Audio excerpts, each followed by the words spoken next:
ओम नमो Narayan. United global peace foundation, project self और United consciousness की तरफ से आप सभी का हार्दिक स्वागत है। दोस्तों, हम लोग रामचरितमानस सीरीज का अध्ययन कर रहे हैं। आज 60वां सेशन है। हम लोग आज से किष्किंधा कांड शुरू करने जा रहे हैं। ये सेशन हम इंदौर से टेलीकास्ट कर रहे हैं। हमारा नाम डॉक्टर विक्रांत सिंह तोमर है। अभी तक एक खूबसूरत यात्रा प्रभु कृपा से बनी रही और इस यात्रा में राम कथा जारी रही। ये राम कथा 24 नवंबर 2024 संडे को प्रारंभ हुई। United states of America, new Jersey, जो प्रोजेक्ट सेल्फ और यूनाइटेड कॉन्शियसनेस का गर्भ स्थान, तो वहां से प्रारंभ होती हुई 26 सेशन के बाद बाल कांड समाप्त हुआ। इसमें हमने श्री राम कौन है उनको जाना, गुरु सत्संग का क्या महत्व है उसको जाना, रामचरितमानस का अर्थ क्या है उसको जाना, जीवन में जो ऑब्स्टिकल्स आते हैं उनका क्या महत्व है उसको जाना, एक पर्पस क्यों होना चाहिए जीवन में उसके बारे में जाना। हमने राम नाम की गहरा अर्थ समझा, सगुण भक्ति क्या होती है, निर्गुण भक्ति क्या होती है उसको जाना, रामचरित सरोवर को समझा, उसका महात्म्य जाना। हमने भगवान राम की कथा जानी, भगवान शिव की कथा जानी, माता पार्वती की कथा जानी, जय विजय की कथा जानी, नारद जी की कथा जानी, जलंधर दैत्य की कथा जानी, रावण की भी कथा जानी, उसके पूर्व जन्मों की। और फिर श्री राम का जन्म हुआ, विश्वामित्र जी का वहां आना, ताड़ का वध, ये सब चीजें, ये सब प्रसंग हमारे पढ़ने में आए। राम जी का विश्वामित्र जी के साथ अहिल्या जी का उद्धार करना, जनकपुर जाना, माता सीता को पहली बार देखना, उस उद्यान में माता सीता और भगवान राम का मिलन होना, माता का स्वयंवर होना, धनुष का टूटना, परशुराम जी का क्रोधित होना, और उसके बाद परशुराम जी का श्री राम से प्रेम से एकाकार हो जाना, और उसके उपरांत माता सीता और प्रभु श्री राम का विवाह संदर्भ, ये सब चीजें हमने पहले कांड में देखी। तो पहला जो रामचरितमानस का कांड रहा, उसमें 6 महीने हम लोगों को लगे, 26 सेशंस हुए। प्रभु कृपा बनी रही, आपकी हमारी सेहत बनी रही और इंटरनेट बना रहा, तो कोई सेशन मिस नहीं रहा। और ये 3 महाद्वीपों से टेलीकास्ट हुआ, नॉर्थ अमेरिका, यूरोप, एशिया, 5 देश, Bharat, America, Canada, UK and Germany, Bharat के 7 राज्य, गुजरात, यूपी, बिहार, तमिलनाडु, मध्य प्रदेश, राजस्थान और असम, एक union territory, Andaman Nicobar. 26 sessions में से 13 उज्जैन से टेलीकास्ट हुए। उसके बाद फिर हम लोगों ने अयोध्या कांड पढ़ा, जहां प्रभु का राज्यभिषेक हुआ। फिर मंथरा के द्वारा कैकेयी जी को भड़काना हमने पढ़ा, और उसके बाद किस प्रकार से अंदर की जो इनसिक्योरिटीज थी, वासनाएं थी, कैसे वो व्यक्ति के मन को घेर लेती हैं, और कैकेयी द्वारा वो 2 वरदानों को मांगना जो अभिशाप बन गए। और फिर दशरथ और कैकेयी के आपस के संबंधों में परेशानियां, वो दर्द जिससे राजा दशरथ गुजरे, इल्यूजनल रियलिटी, रिलेटिव रियलिटी का प्ले, कैकेयी मन, मंथरा मन, इन सबको हम लोगों ने देखा। और उसके बाद किस प्रकार राम जी का संवाद सीता जी से हुआ, लक्ष्मण जी से हुआ, उस संवादों से हमने सीखा। और उसके बाद अंततः वन प्रस्थान हुआ, श्री लक्ष्मण को राम जी ने जो ज्ञान दिया, श्री राम गीता। और उसके बाद केवट प्रकरण हुआ, राम जी से मिलने उनके सखा आए, और जहाँ निषादराज गुहा से मुलाकात हुई, ये सब चीजें, ऋषि भारद्वाज से मुलाकात हुई, ऋषि वाल्मीकि से वो मुलाकात हुई, भगवान कहाँ रहे, भगवान ने पूछा मैं कहाँ रहूं, इस प्रकार के कई प्रकरण हमने देखे। कहाँ भगवान को रहना चाहिए वो भी हमने देखा, और कहाँ भगवान रहते हैं वो भी हमने देखा।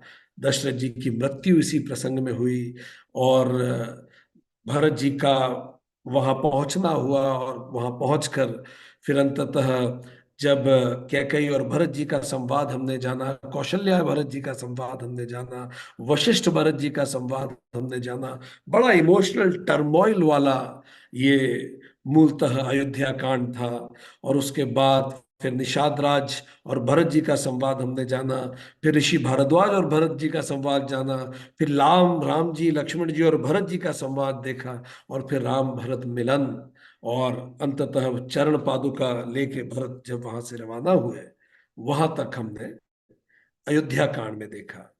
अयोध्या कांड 5 महीने चला, 21 सेशन हुए, प्रभु का कृपा से कोई सेशन मिस नहीं हुआ, और 1 जून से 19 अक्टूबर 2025 को ये समाप्त हुआ। साउथ अमेरिका एक नया महाद्वीप इसमें जुड़ा, महाराष्ट्र और केरल 2 नए राज्य और जुड़े, लद्दाख एक नई यूनियन टेरिटरी जुड़ी।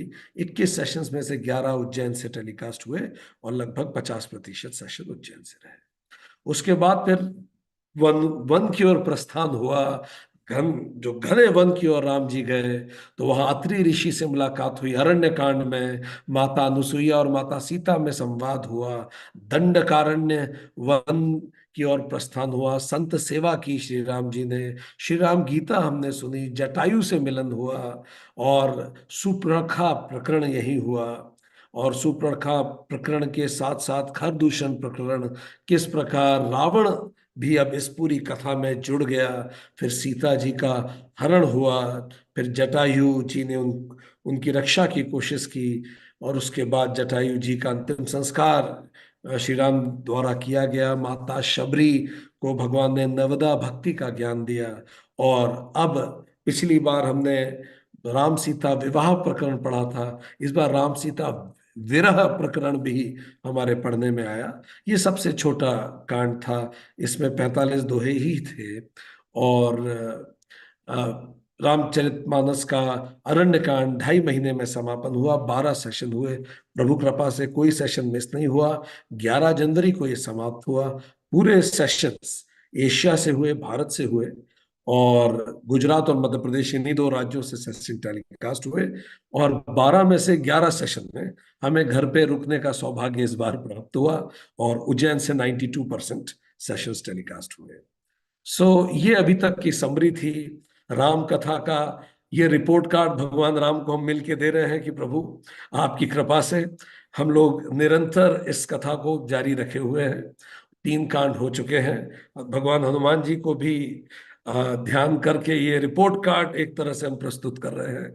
13.5 महीनों से हम सब मिलके इस कथा को पढ़ रहे हैं, जान रहे हैं, एक भी सेशन मिस नहीं हुआ। 59 सेशन हो चुके हैं। 24 नवंबर 2024 से 11 जनवरी 26 तक 4 महाद्वीप, 6 देश, 9 राज्य, 2 यूनियन टेरिटरी, और 59% सेशंस उज्जैन से अभी तक लिए गए हैं। अब और परमात्मा की स्तुति करके हम देखें कि इस पूरी जो यात्रा रही, ये किस दिशा में बढ़ी। मुख्य विषय बालकांड का तो भगवान की बाल लीलाएं थी, उनका विवाह हुआ, धर्म की स्थापना का आरंभ हुआ, राम जी ने सीखा कि धर्म की स्थापना किस प्रकार की जाती है, अपने गुरुओं से सीखा। जो सीखा था उसके पालना का समय अब आने वाला था। अयोध्या कांड त्याग का कांड था, धर्म पालन अब करना जरूरी था, राज्य को त्यागना था, वनगमन हुआ, भातृभक्ति देखी, आदर्श आचरण, फिर अरण्य कांड हुआ। अब यहाँ कोई गुरु साथ में नहीं। अयोध्या कांड में तो फिर विपरीत परिस्थितियों में गुरु का मार्गदर्शन भी मिल गया, पर अब अपने अंदर ही वो गुरु स्थापित करके हम जीवन के अरण्य कांड में जाते हैं। इसी प्रकार हमारा जीवन भी चलता है। बाल कांड होता है, हम सीखते हैं, जानते हैं। अयोध्या कांड होता है, रिश्ते नाते, अप्स एंड डाउन्स, पर बड़े बुजुर्गों का साथ रहता है, गुरुओं का साथ रहता है। फिर जीवन का अरण्य कांड आता है, जहां गुरु नहीं होते साथ में, हमारी तपश्चर्या ही हमारा साधन होती है। और फिर नए ऋषि मुनि मिले, उनका मार्गदर्शन लिया, राक्षस विनाश का समय रहा, धर्म की रक्षा की बात थी इस समय। अब किष्किंधा कांड हम पढ़ने जा रहे हैं, जहां मैत्री, संगठन, राजनीति, पराक्रम और न्याय हेतु अभियान ये प्रमुख विषय रहेंगे।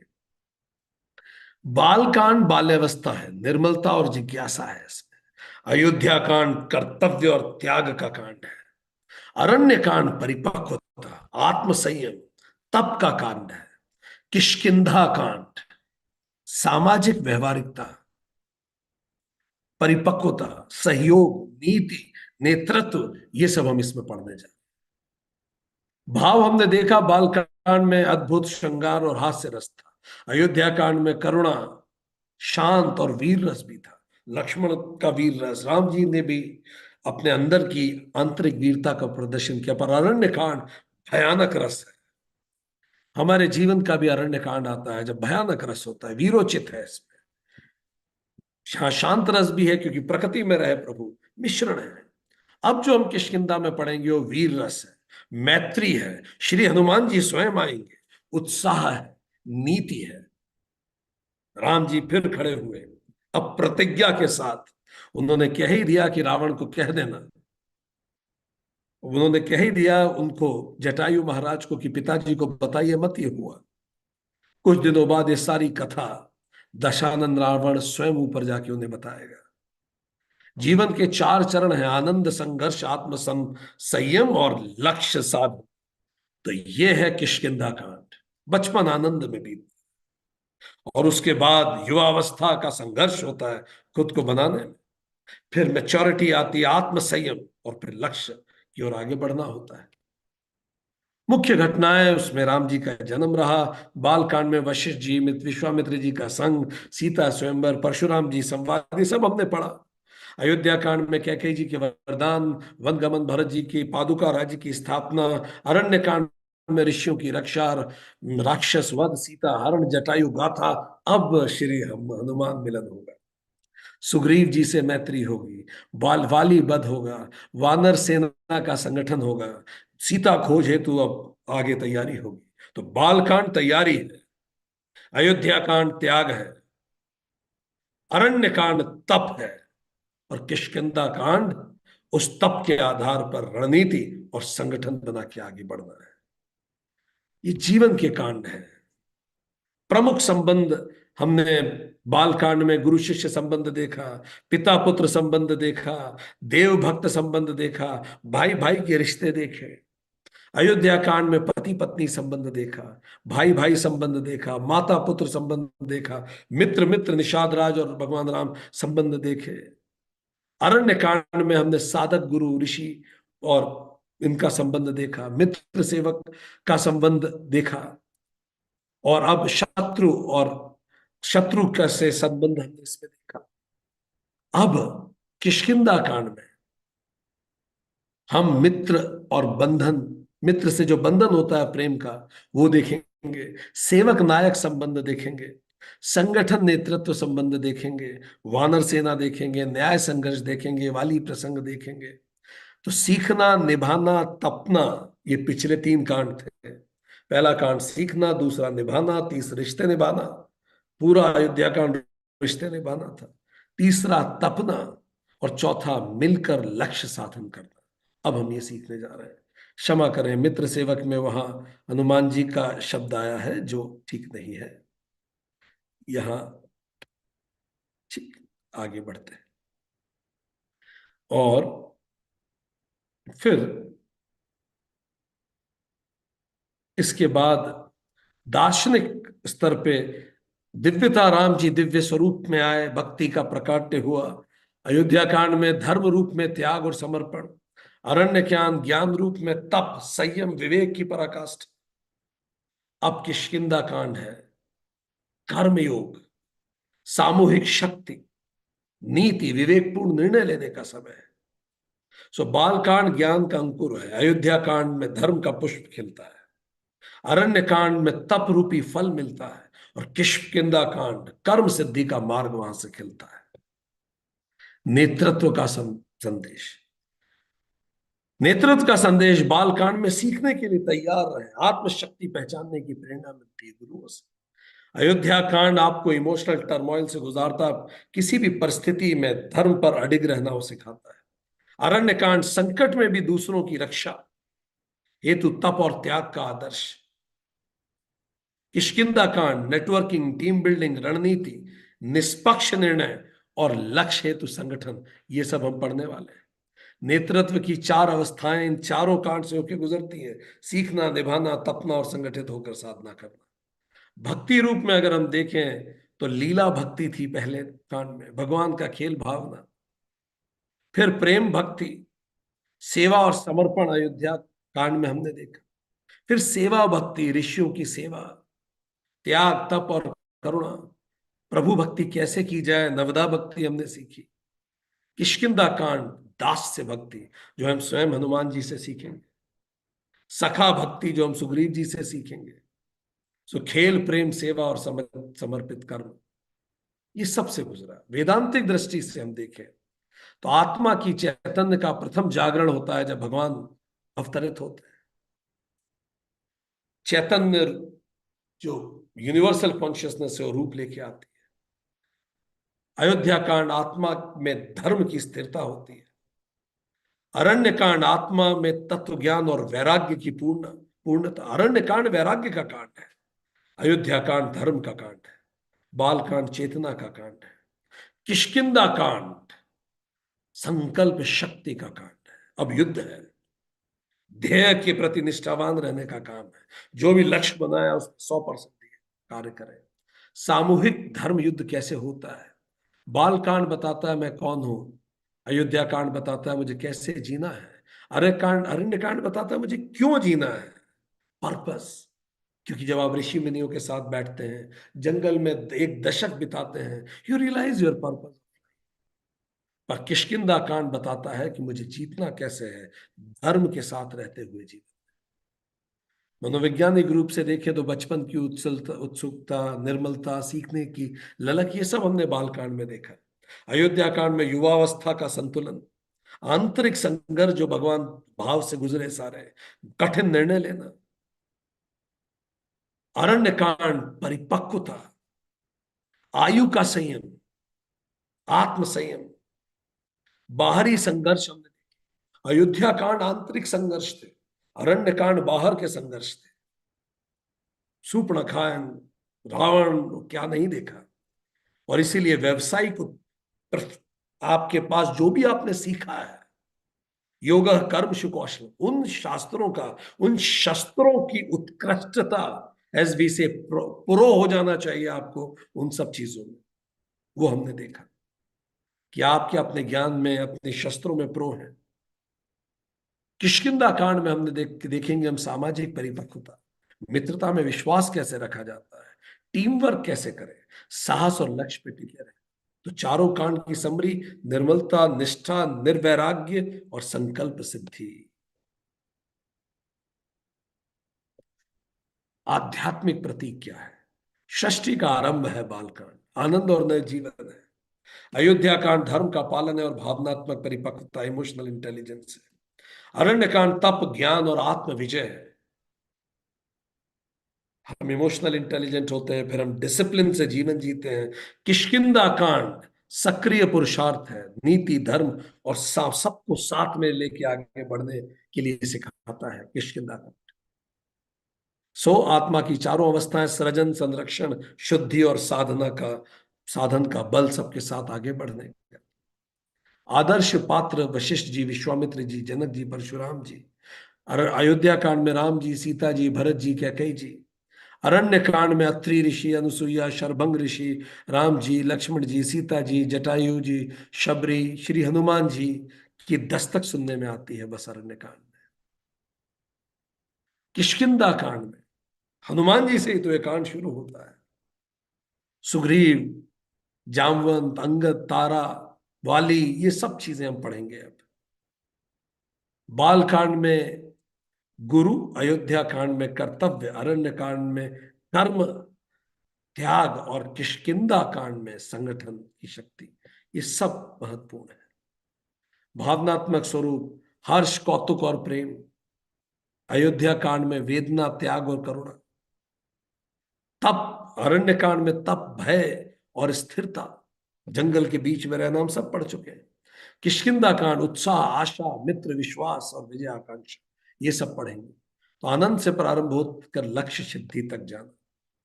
जीवन दर्शन, बालकांड सीखिए, अयोध्या कांड रिश्ते निभाइए, अरण्य ज्ञान त्याग, तप और सेवा कीजिए, किष्किंधा कांड लक्ष्य साधने के लिए टीम बनाइए।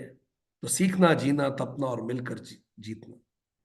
वेदांतिक संदेश स्पष्ट है, बालकांड आत्मचेतना का जागरण है।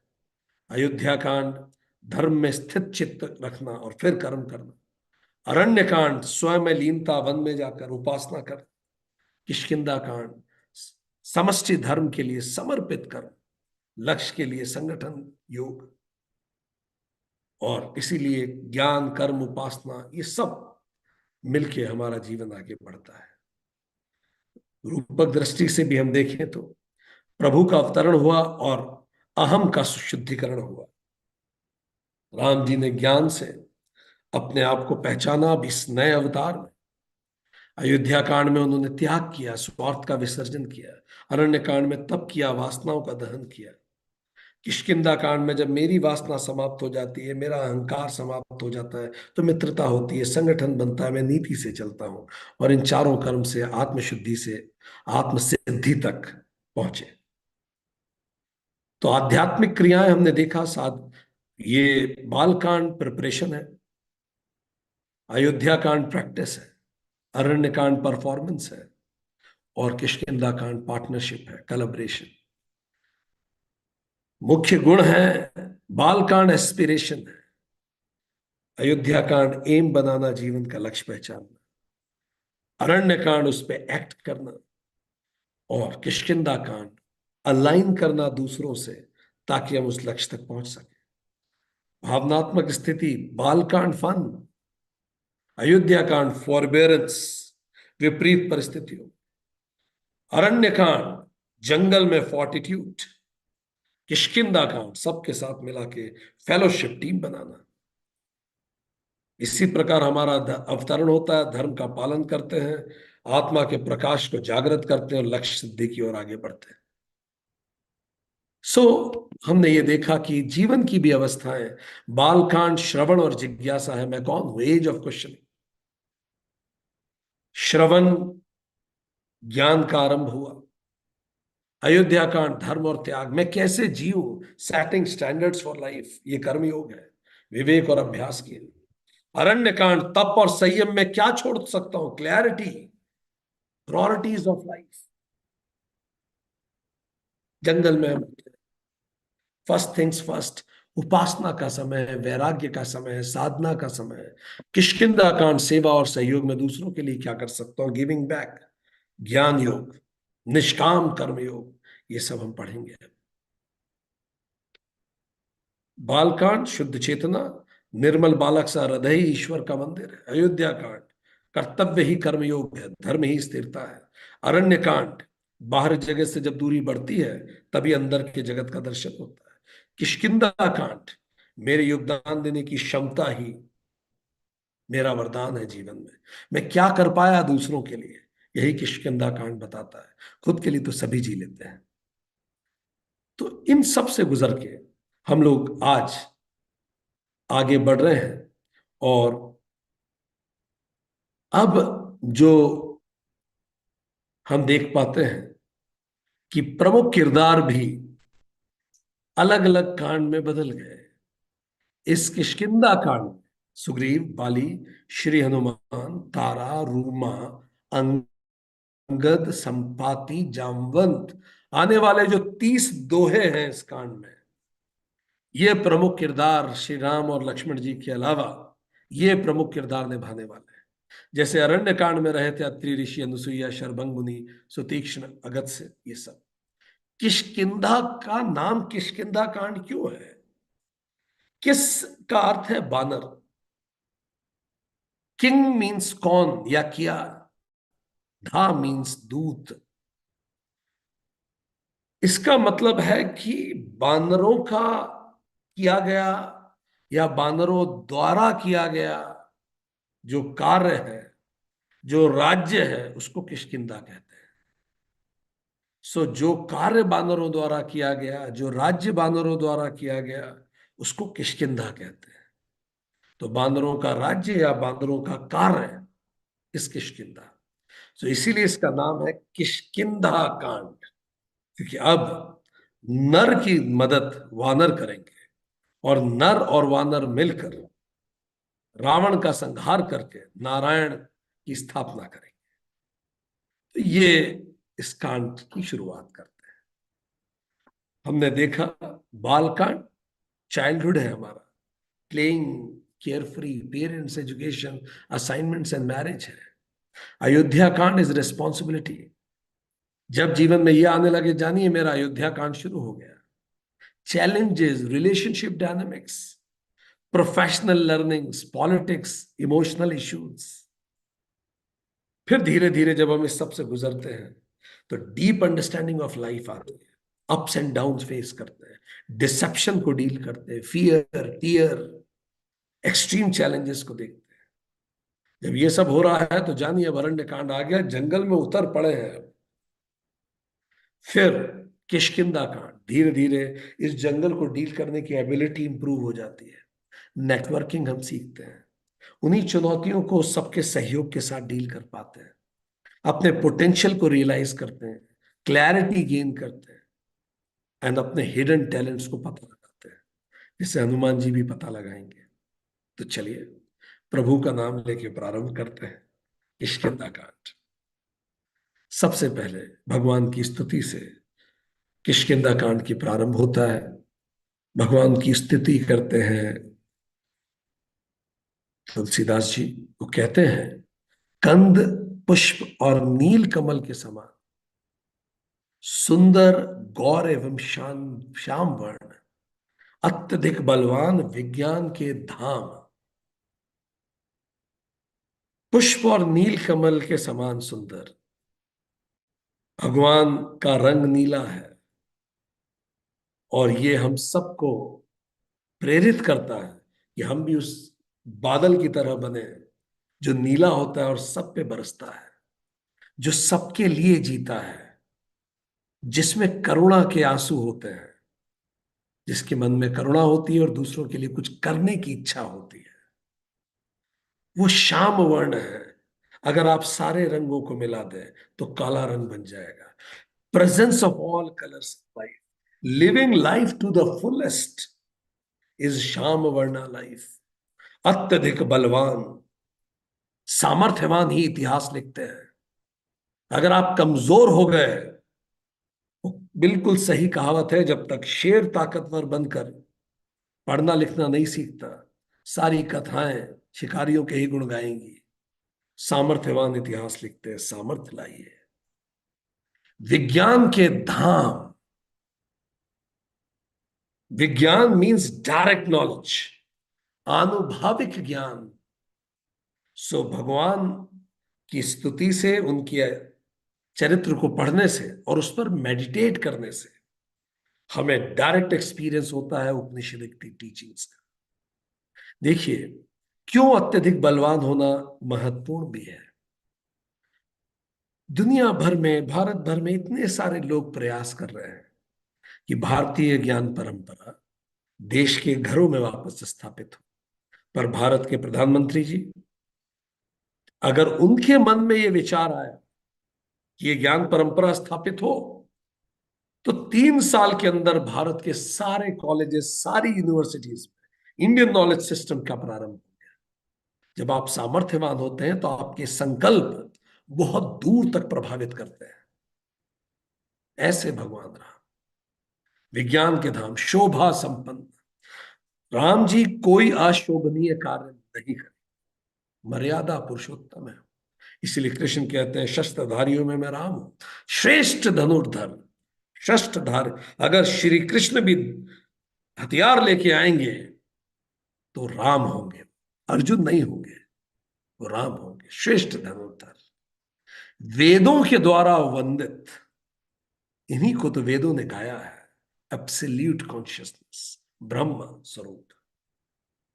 गौ तथा ब्राह्मणों के समूह के प्रिय, नेचर, गाय प्रतीक है वंशों का, वंशावलियों का, और ब्राह्मणों के समूह के प्रिय। हर व्यक्ति जिसने तत्व को ज्ञाना जाना है उसने राम को माना है। माया से मनुष्य के रूप को धारण किए हुए हमें आना पड़ता है, वो आए हैं। सो अवतार का शाब्दिक अर्थ ही होता है वन हु डिसेंड्स। श्रेष्ठ धर्म के लिए कवच स्वरूप।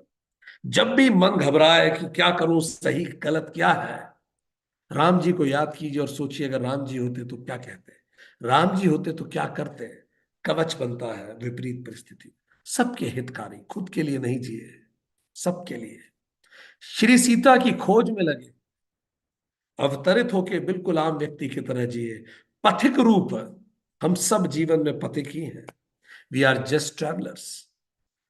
पर हमें लगता है हम लंबा रहने वाले हैं, हम सब पथिक हैं।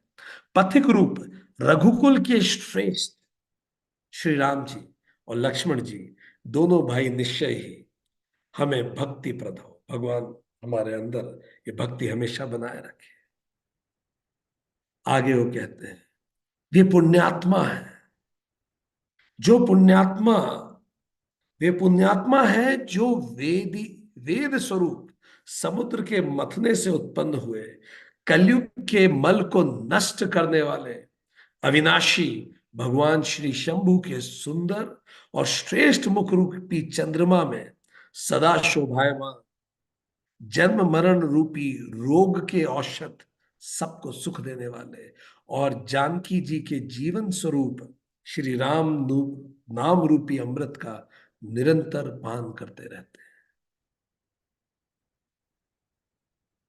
वो सभी धन्य है जो वेद रूपी समुद्र के मथने से, ये जो उत्पन्न हुआ कलयुग के मल को, ये जो कलयुग का जो मल है, ये मंथन से ही, जब हम मन को मथते हैं तो सबसे पहले उसका कचरा बाहर आता है।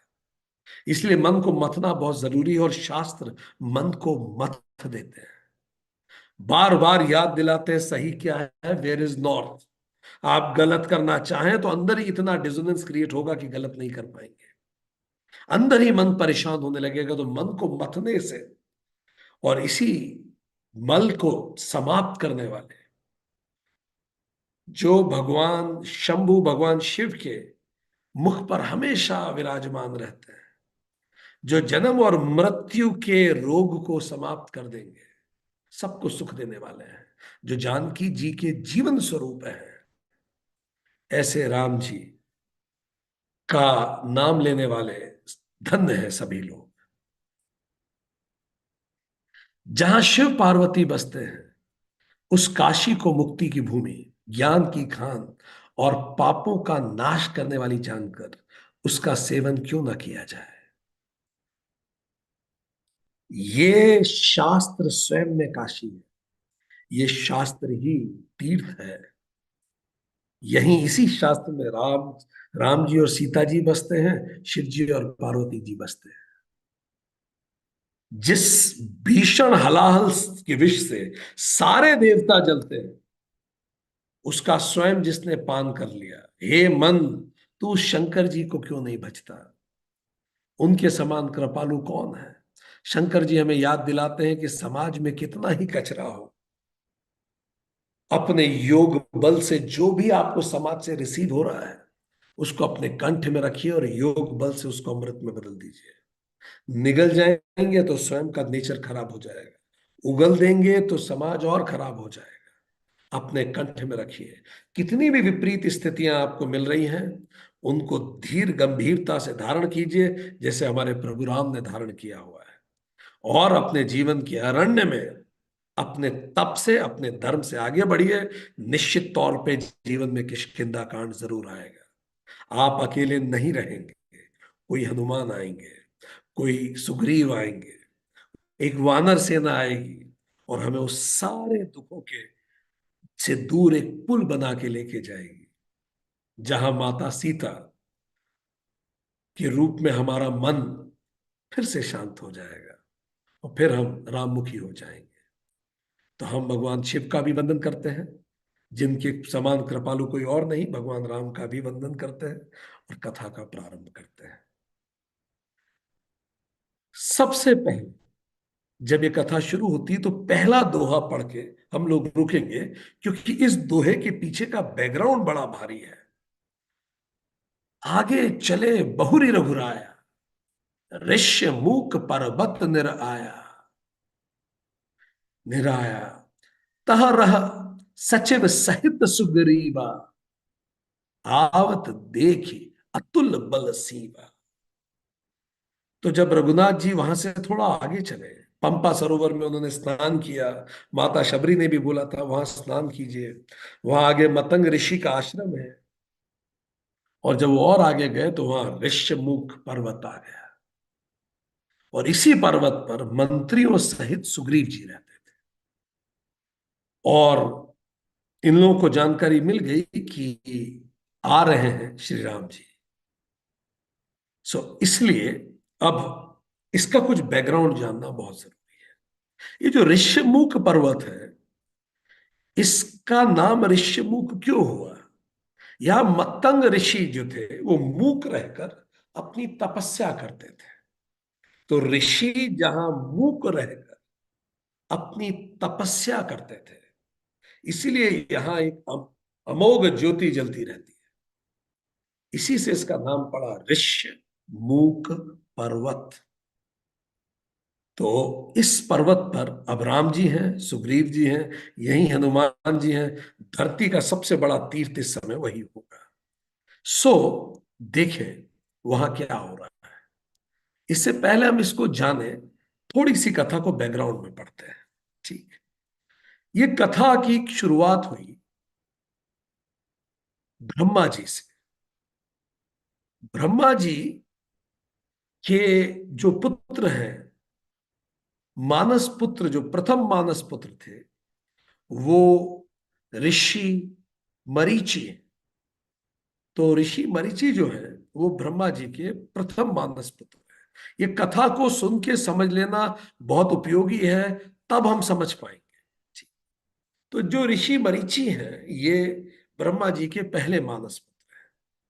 और ऋषि मरीचि के पुत्र हुए ऋषि कश्यप। ऋषि कश्यप जो है ये बहुत महत्वपूर्ण ऋषि है। इनफैक्ट सप्त ऋषियों में इनका बड़ा विशिष्ट दर्जा है। तो इनके ऊपर भूमिका ये दी गई कि ये समाज का विस्तार कर। कश्यप का नाम कश्यप इसलिए पड़ा, ये पश्य से बना। पश्य मतलब देखने वाला।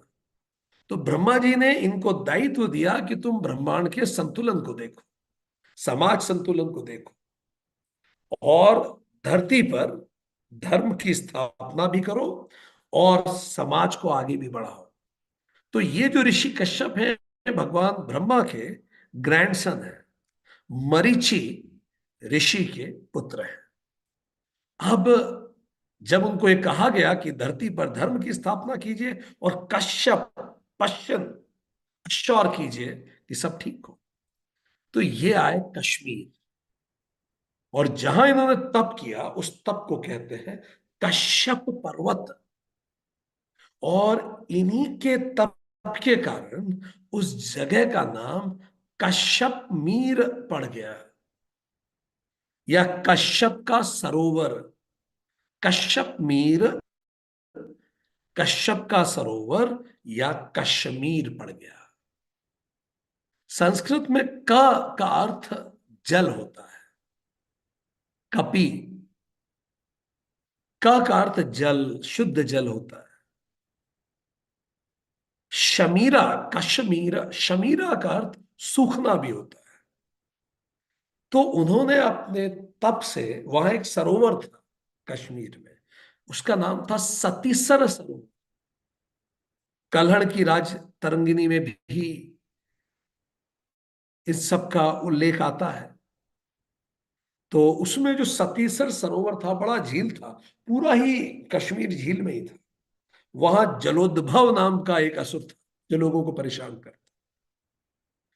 तो उन्होंने तप किया और उस झील का वाटर लेवल नीचे किया।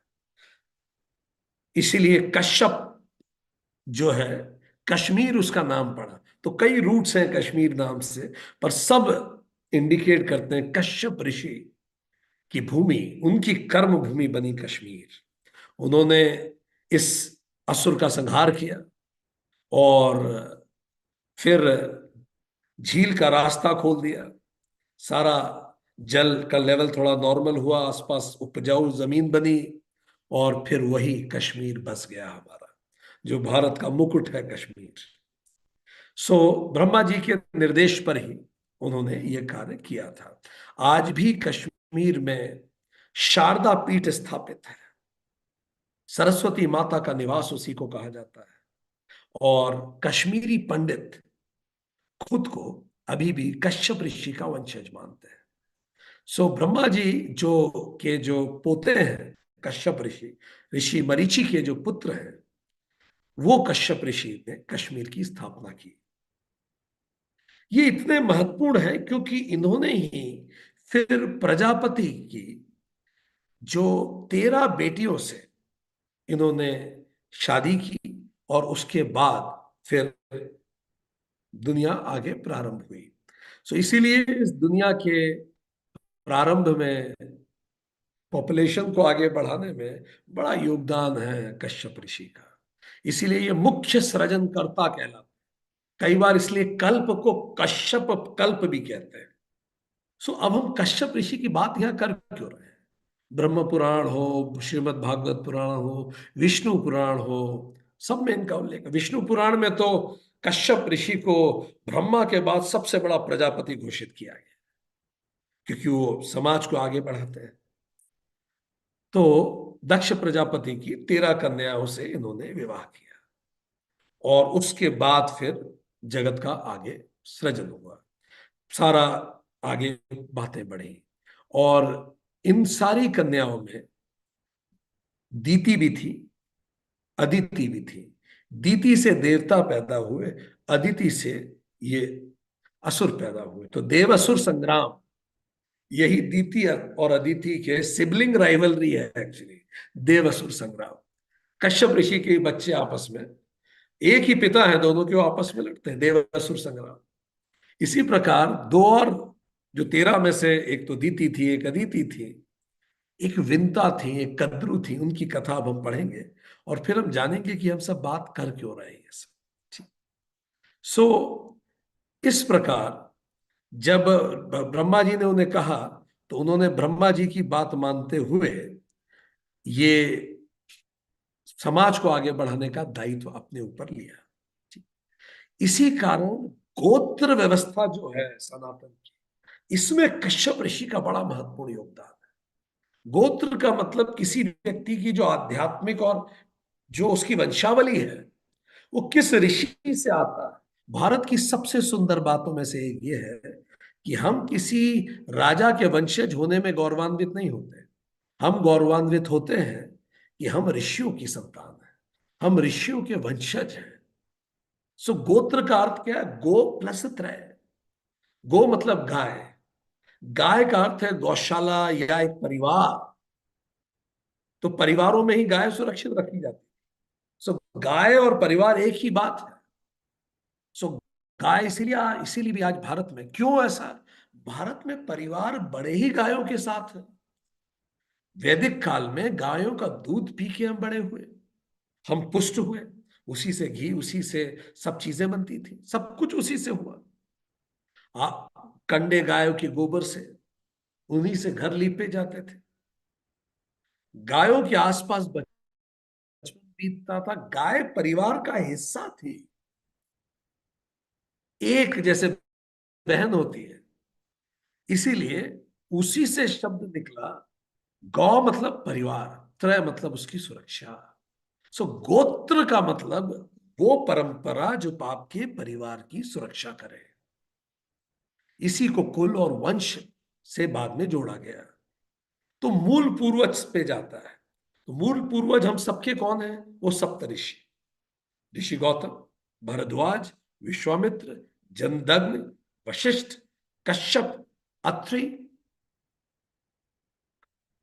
और अगर किसी को अपना गोत्र नहीं पता हो, तो हमेशा माना जाता है फिर आपका गोत्र कश्यप गोत्र ही है, क्योंकि कश्यप ऋषि सबके पिता है, सबसे बड़े प्रजापति ब्रह्मा जी के बाद।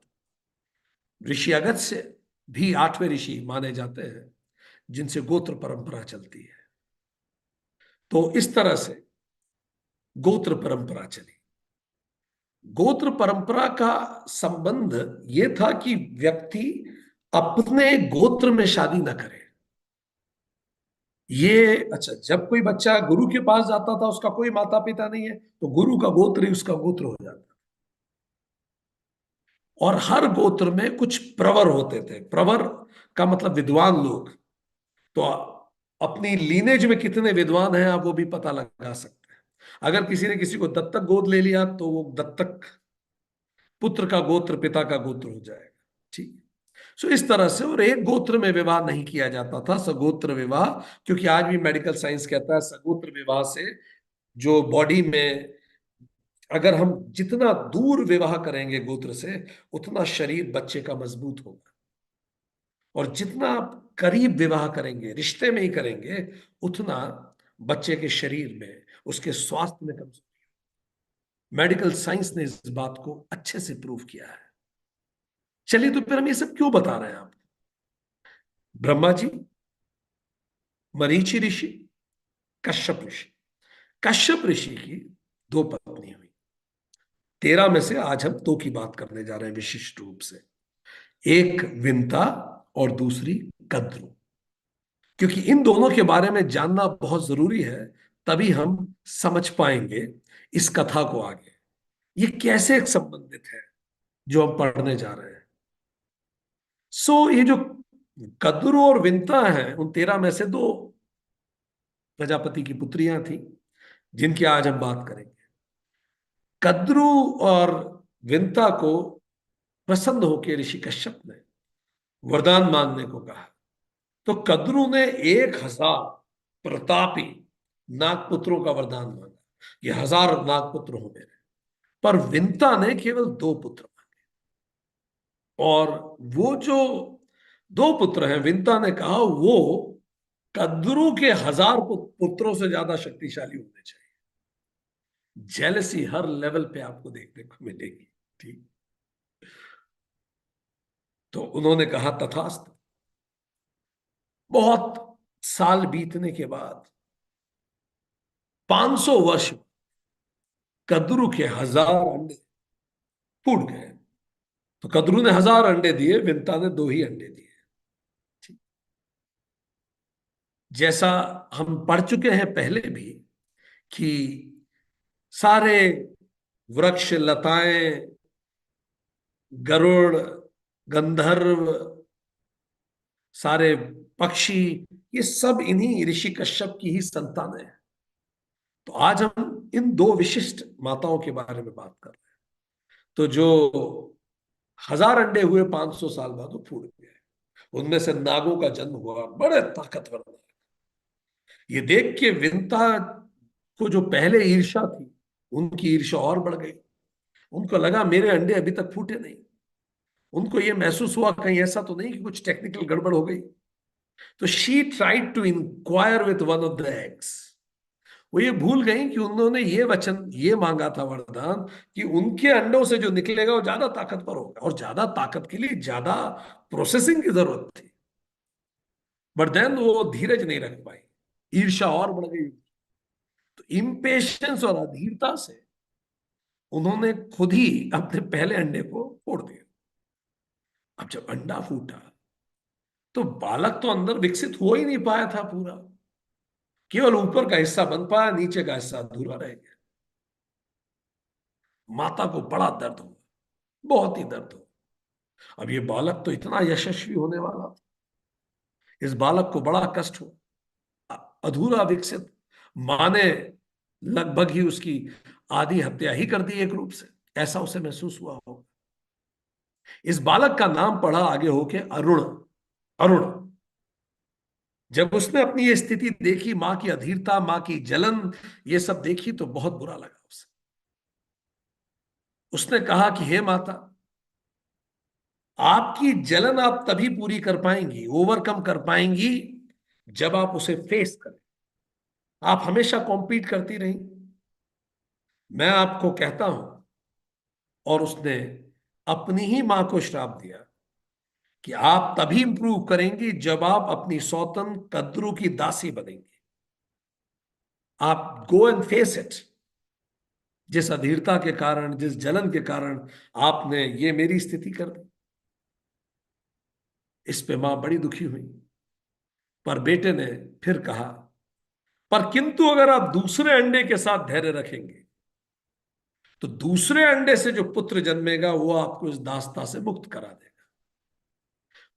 और ये कह के अरुण आकाश की ओर उड़ गए और ऊपर जाके, चूंकि वो तो महान यशस्वी होने के लिए पैदा हुआ, ही वॉज हायर्ड बाय भगवान सूर्य हिमसेल्फ।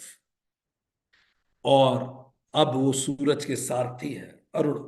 उन्हीं के नाम पे भारत में एक प्रदेश है जिसको हम अरुणाचल प्रदेश कहते हैं। सो आज भी हम उनको ध्यान रखते हैं। अब तो विंता बहुत डर गई थी। 500 साल उन्होंने चू तक नहीं।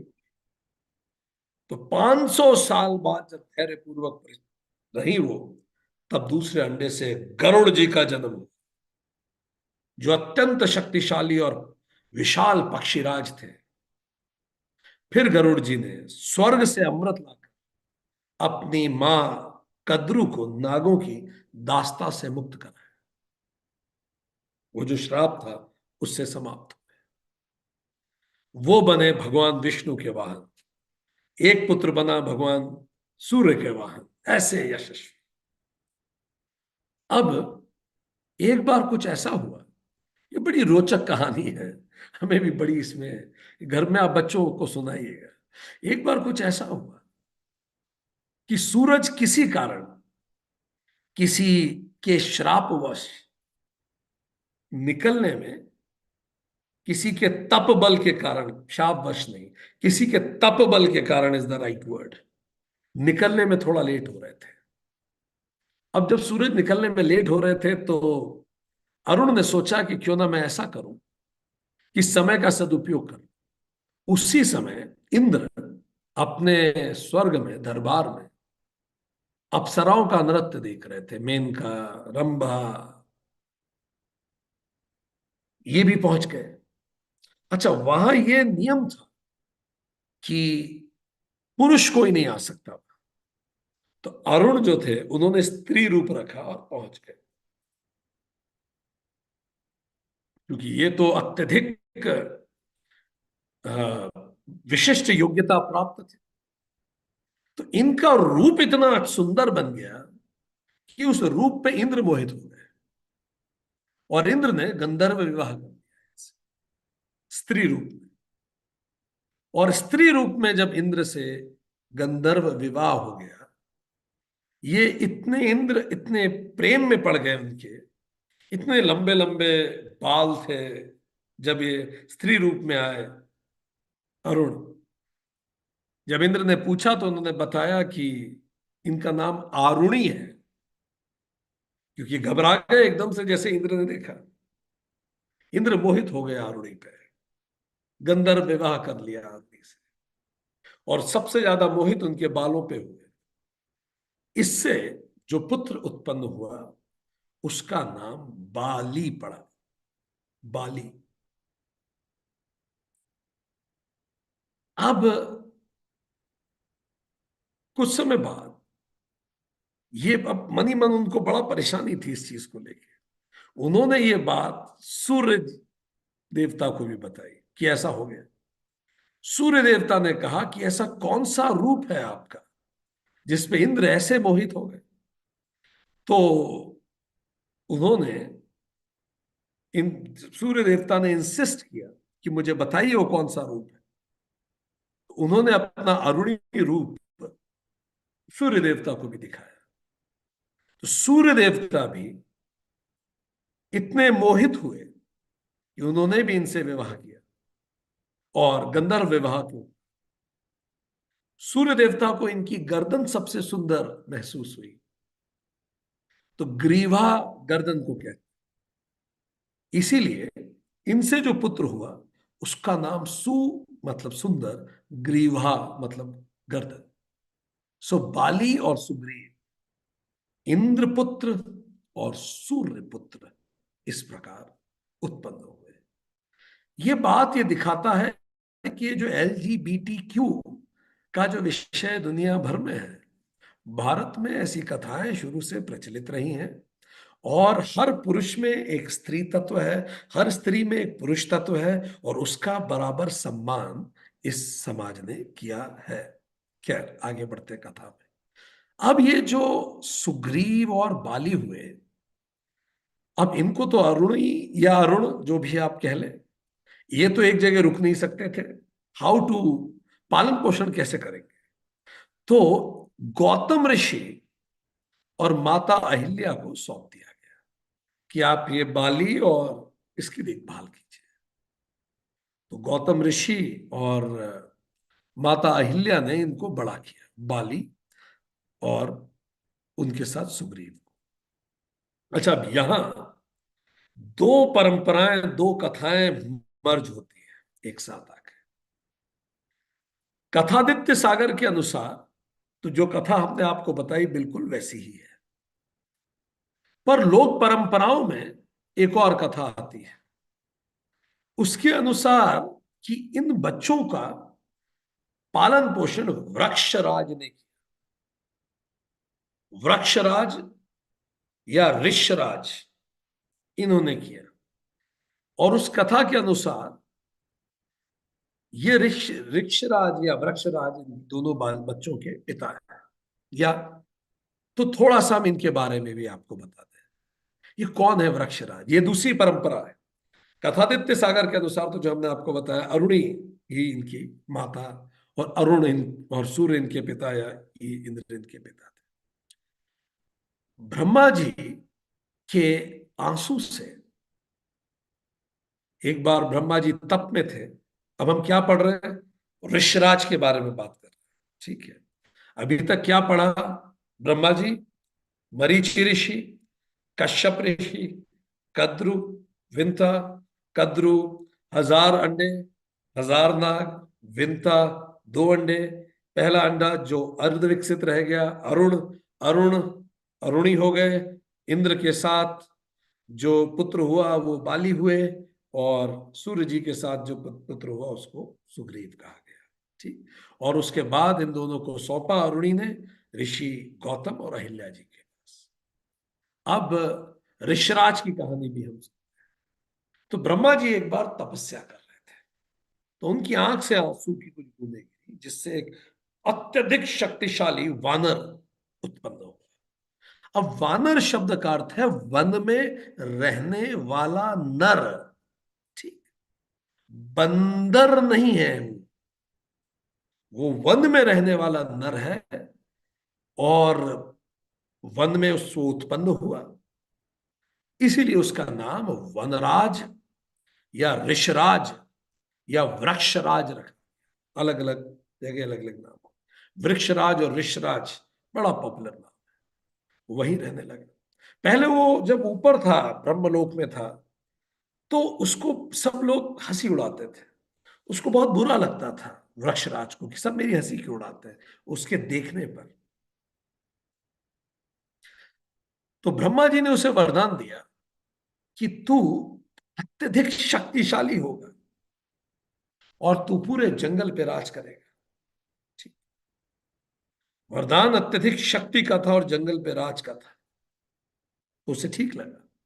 वो धरती पे आ गया और उसने किष्किंधा राज्य की स्थापना की। तो ये जो ऋषराज है, किष्किंधा का संस्थापक बना। एक बार प्यास बुझाने के लिए एक दिव्य सरोवर के पास से पहुंचे ऋषराज।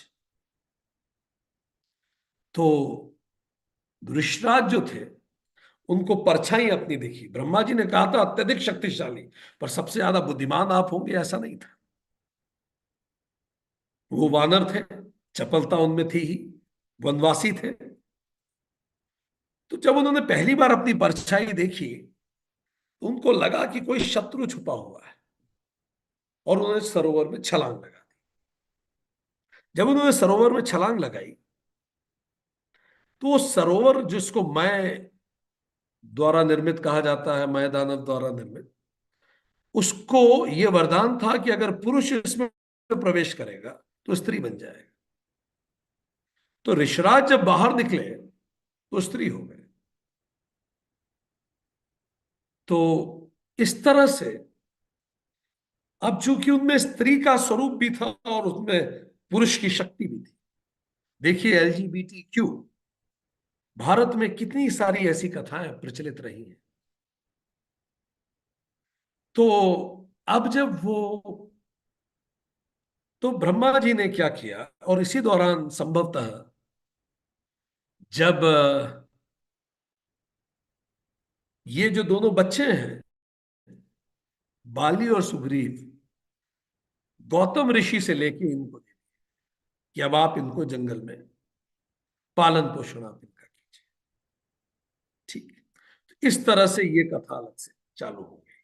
सो गौतम ऋषि माता अहिल्या से ये बच्चे इनके पास आ गए और ये इनका लालन पोषण करने लगे। और यही इसी रूप से फिर ये किष्किंधा राज्य के राजा भी यही थे, रानी भी यही थे। और इसी तरह से माँ और पिता दोनों का एक तरह से प्रेम इन्होंने बाली और सुग्रीव को दिया। तो सुग्रीव और बाली के तीन माता पिता हो गए। सबसे पहले सूर्य और इंद्र, फिर माता पिता हुए गौतम ऋषि और अहिल्या माता, और फिर ये ऋषराज।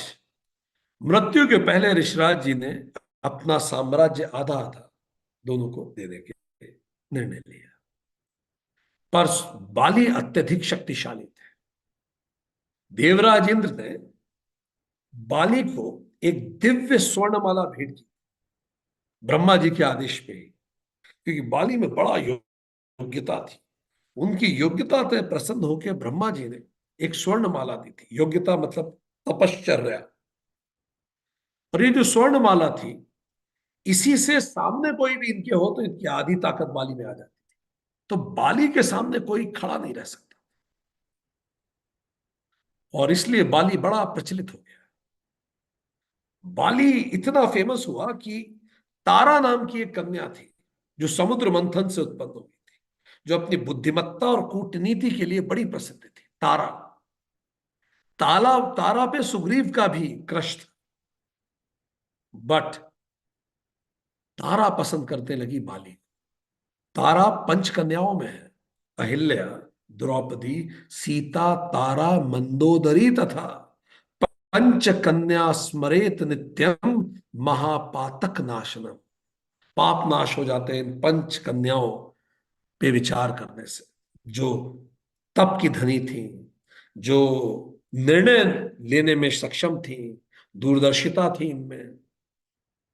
तो बाली और तारा का विवाह हो गया। हालांकि पसंद सुग्रीव भी करते थे तारा को।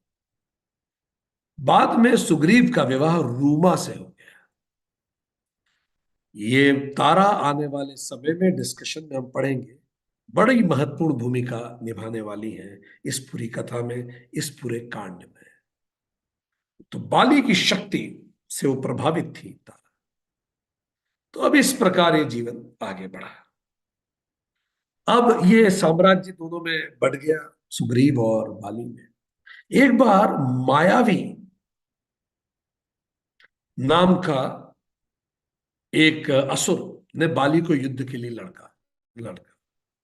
ये जो मायावी था, ये किष्किंधा के द्वार पे आया और बाली और सुग्रीव ने उसका पीछा किया, और वो असुर एक गहरी गुफा में जाके घुस गया। बाली तो युद्ध प्रिय था, वो तुरंत अंदर गया उससे लड़ने के लिए, और सुग्रीव को कहा कि तुम द्वार के बाहर पहरा देना और मेरी प्रतीक्षा करना। बाहर सुग्रीव इंतजार करने लगा। कई साल बीत गए, अब समझ में कुछ नहीं आ रहा था। एक बार गुफा के अंदर से झागदार खून निकला, बहुत बड़ा, बहुत सारा, और असुर के चिल्लाने की आवाज आ रही थी, पर बाली की कोई आवाज नहीं आ रही थी। सुग्रीव ने जोर से बाली से पूछा कि क्या वो ठीक है। बाली का कोई उत्तर ना आया। सुग्रीव ने फिर पूछा, बार बार राक्षस के ही चिल्लाने की आवाज आ रही, और खून बहने लगा, बह के बाहर आने लगा। बाली के मन में यह संदेह हुआ कि अगर ये राक्षस इतना खतरनाक है तो फिर मुश्किल हो जाएगी। तो उसने एक बहुत बड़ा सा पत्थर अपने तप बल से उठा के उस गुफा को बंद कर दिया और दौड़ के वापस गया और ये दुख की खबर सबको बताई, क्योंकि उसे लगा कि उसका भाई मारा गया। बहुत दुख में, बहुत वेदना में अंततः जब सबको ये जानकारी मिली कि बाली मर गया है, तो फिर सबने ये कहा कि अगर बाली मर गया है तो मंत्रियों ने आग्रह किया कि फिर आप राजा बनिए। तो अंततः उसका राज्याभिषेक हुआ। और जैसी वहां की परंपरा थी, जो राजा था तारा उसी की पत्नी हो, तो तारा सुग्रीव की पत्नी हो गई। अब वहां तो बाली जीवित था, बाली ने उसे मार दिया था। बहुत बड़ी गलतफहमी हो गई थी, समझ की गैप क्रिएट हो गया। जब बाली ने उसको मार के वापस लौटा, तो बाली ने तो देखा सब कुछ बदल गया है। उसको राज्याभिषेक करवा लिया उसने, सुग्रीव ने अपना, तारा से को अपनी रानी बना लिया। अब तो बाली का क्रोध सातवें आसमान पे था। और फिर उसने उस पर अटैक किया सुग्रीव को, खूब उनमें युद्ध हुआ। सुग्रीव जीत नहीं सकता था बाली से, तो सुग्रीव वहां से भाग गया और उसने सुग्रीव को निकाल दिया और उसकी पत्नी रूमा को अपने पास रख लिया और उसको भी रानी बना दिया। अब सुग्रीव जब वहां से भागा, तो वो पहुंचा सीधे मातंग ऋषि के आश्रम में, जो ऋष्यमुख पर्वत पे था। केवल वही जगह भाग के अपनी जान बचा के, नहीं तो बाली तो उसे मार डालता। वहां आ गया। वहां ही क्यों आया, इसकी भी एक कथा है। दुदुम्भी नाम का एक असुर था। वो भैंसे का रूप रख के उसने बाली पर अटैक किया। बाली तो बहुत शक्तिमान था, उसने उसका वध कर दिया दुदुम्भी। और वध करके जोर से गर्व में उसका जो शव था उसको उछाल के फेंका। जब उछाल के फेंका अपने अहंकार में, तो पास में ऋष्यमुख पर्वत पर मातंग ऋषि का आश्रम, वो शव मातंग ऋषि के ऊपर गिरा। उसकी बूंदें, रक्त की बूंदें मातंग ऋषि के चेहरे पे आई। यज्ञ स्थल अपवित्र हो गया। मातंग ऋषि ने उनकी ध्यान साधना को डिस्टर्ब करने के लिए और उसके अहंकार के लिए बाली को यह श्राप दिया कि अगर वो कभी भी ऋष्यमुख पर्वत पर कदम रखेगा तो उसका सर फट के हजारों टुकड़ों में बढ़ जाएगा और उसकी मृत्यु हो जाएगी। इसीलिए बाली सुग्रीव के प्राण लेने के लिए जब उसके पीछे पड़ रहा था, तो जाके ऋष्यमुख पर्वत चला गया। और ऋष्यमुख पर्वत पर बाली प्रवेश नहीं कर सकता और वहीं वो सुरक्षित रह सकता। तो बाली और सुग्रीव में बड़ी एनिमोसिटी एंड मिसअंडरस्टैंडिंग और ये सब चल रही थी। तब राम जी वहां पहुंचे। अच्छा, बाली और रावण के भी किस्से बड़े प्रचलित थे। रावण और बाली भी एक दूसरे को अच्छे से जानते थे। वाल्मीकि रामायण के उत्तरकांड में भी इससे संबंधित कुछ हिंट्स मिलते हैं। हालांकि वाल वो हिंट मतलब, जो रावण था वो भी अपनी विजय यात्रा पे था। जब उसको इतनी शक्ति मिली, चंद्रहास खड़क मिली शिव जी से, तो वो सब तरफ अपना साम्राज्य फैलाने के लिए किष्किंधा पहुंच गया। और उसने, उस समय बाली ध्यान में थे, तप में बैठे थे। उसने बाली को युद्ध के लिए ललकारा। पर बाली को तो ये वरदान प्राप्त था, कोई भी सामने आएगा उसका आधा बल तो बाली में समा जाएगा। तो बाली तो संध्या पूजन कर रहे थे। रावण ने जब ललकारा, तो बाली की पूंछ बड़ी हुई और पूंछ में रावण को बांध दिया। और रावण को उठा उठा के इस सरोवर, उस सरोवर, इस तालाब, उस तालाब, इस समुद्र, उस समुद्र, इतना इधर उधर पीटा रावण को पूंछ में बांध के। रावण चकित था कि उसके साथ ऐसा कोई कर सकता। इतना शक्तिशाली था बाली कि अभी तो बाली खुद ध्यान में था, केवल उसकी पूंछ ने रावण को पटक पटक के मारा। नॉर्थ सी, साउथ सी, इधर उधर हर तरफ रावण जैसे तैसे खुद को छुड़ा पाया, घबरा गया। फिर उसने उसको पीछे से पकड़ने की कोशिश की बाली, पर इस जैसे ही रावण बाली के पास आया, बाली ने अपनी आर्म पिट में रावण को दबोच लिया, उसकी गर्दन। और फिर अब आर्म पिट में दबाकर आकाश मार्ग में उड़ा और नॉर्थ साउथ ईस्ट वेस्ट चारों समुद्र की परिक्रमा की। और बिल्कुल आंख बंद करके अपना ध्यान करता रहा, बस ऐसे हाथ बांधा और ध्यान उसका जारी रहा। आपने कई मूवीज देखी होंगी, साउथ इंडियन मूवीज, जो एक्स्ट्रा ऑर्डिनरी ताकतवर हीरो कई आपने देखा होगा। तो इसी प्रकार उसने, और रावण बड़ा लज्जित हो गया, लज्जित हो गया। रावण ने फिर बाली को कहा कि 6 महीने आम पिट में दबाया रखा उसे। और जब किष्किंधा लौटा, बड़ी मुश्किल से रावण ने विनती की, तो इससे रावण का अहंकार चूर हो गया। रावण ने कहा कि अब ये जो खड़क है चंद्रहास, इससे अब आप मेरी हत्या कर दीजिए, मैं अब जी नहीं सकता इतने अपमान के बाद। उसने मना कर दिया बाली ने। बाली ने कहा कि हम इंसान नहीं हैं, हम बिना कारण किसी का संहार नहीं करते, अकारण किसी को नहीं मारते। तुमने अटैक किया था, वो डिफेंस था, बाकी मुझे तुमसे प्रॉब्लम नहीं है। तो रावण का अहंकार चूर हो गया। उसने बाली को देख के कि मुझसे अधिक तक शक्तिशाली है, मित्रता करा। ट्रीटी ये हुई कि ये किष्किंधा के एरिया में रावण फटकेगा भी नहीं, वो बाली का है। मित्रता हो गई। अग्नि को साक्षी मानकर दोनों ने वचन दिया एक दूसरे को कि सुख दुख में साथ देंगे। इसी कारण जो बाली का पुत्र है अंगद, उसका रावण बड़ा सम्मान करता था मन ही मन, क्योंकि वो बाली का पुत्र था। तो बाली, दुदुम्भी, मायावी, रावण, इन सब की इस प्रकार की कथा है।